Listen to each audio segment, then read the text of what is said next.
Cerita Alkitab versus Quran. Cerita penjualan Yusuf. Dalam Quran pun terdapat cerita tentang bagaimana Yusuf dijual oleh saudara-saudaranya, namun lagi-lagi terdapat suatu kejanggalan dalam cerita tersebut.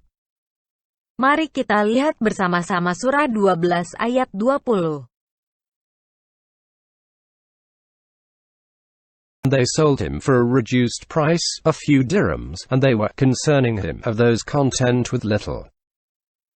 Dan mereka menjual Yusuf dengan harga yang murah, yaitu beberapa dirham saja, dan mereka merasa tidak tertarik hatinya kepada Yusuf. Dan mari kita bandingkan dengan apa yang dikatakan dalam Alkitab, Kitab Kejadian 37 ayat 28. Ketika ada saudagar-saudagar Midian lewat, Yusuf diangkat ke atas dari dalam sumur itu, kemudian dijual kepada orang Ismail itu dengan harga 20 shikal perak. Lalu Yusuf dibawa mereka ke Mesir.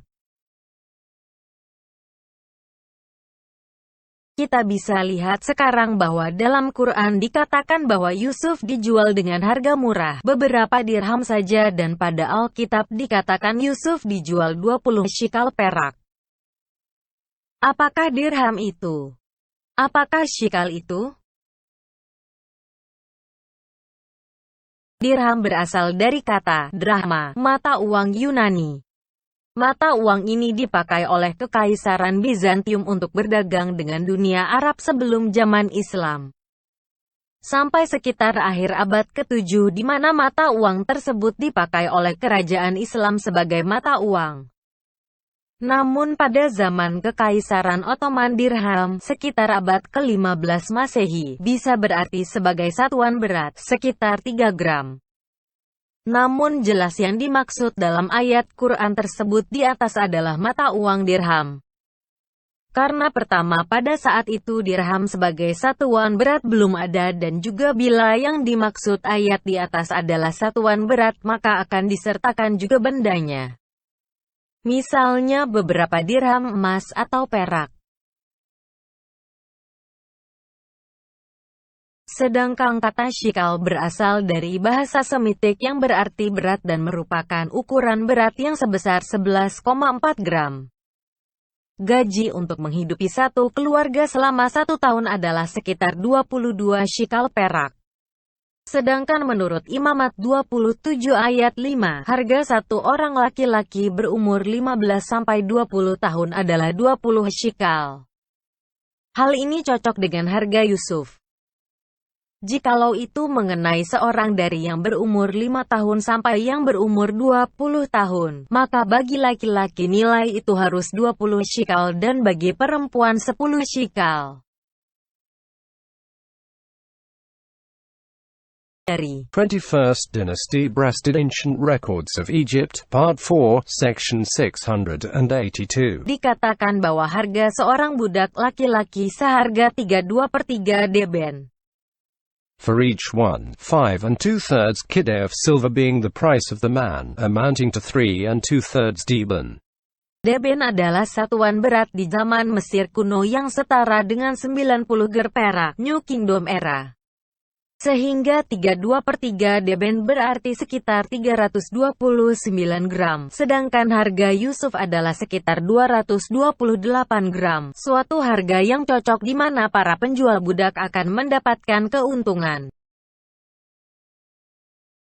Dari data yang ada, kita bisa menyimpulkan bahwa harga sebesar 20 shikal perak merupakan harga yang cukup pantas dan tidak terlalu murah seperti apa yang diklaim oleh Quran. Sebelum lebih jauh saya akan mencoba menjelaskan perbedaan antara mata uang dan uang.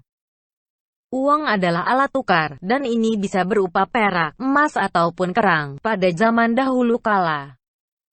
Sedangkan yang dimaksud dengan mata uang adalah uang beredar dalam bentuk uang kertas dan uang logam yang merupakan alat pembayaran yang sah, biasanya dikeluarkan oleh negara, pemerintahan, penguasa. Raja Lydia di Anatolia, semenanjung Turki modern adalah orang pertama yang menciptakan koin untuk alat perdagangan resmi pada akhir abad ke-7 SM, yaitu sekitar 700 tahun setelah zaman Yusuf.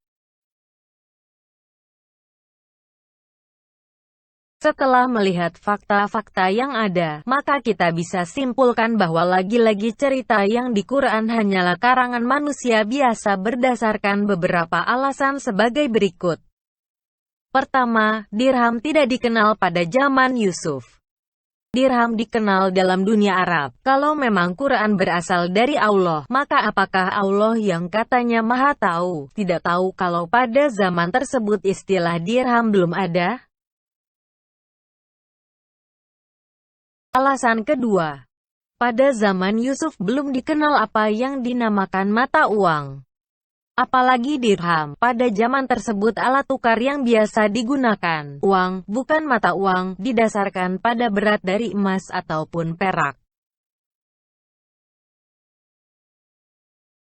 Alasan ketiga, 20 shikal perak adalah harga yang cukup tinggi pada waktu itu dan ini bertentangan dengan apa yang disebut dalam Quran.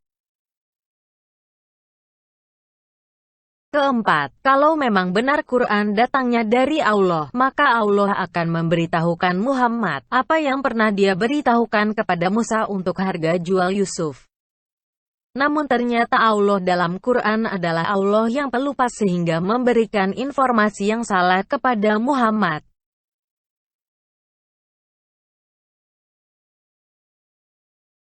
Berdasarkan alasan-alasan di atas kita tahu bahwa Quran bukan firman Allah, melainkan karangan seseorang.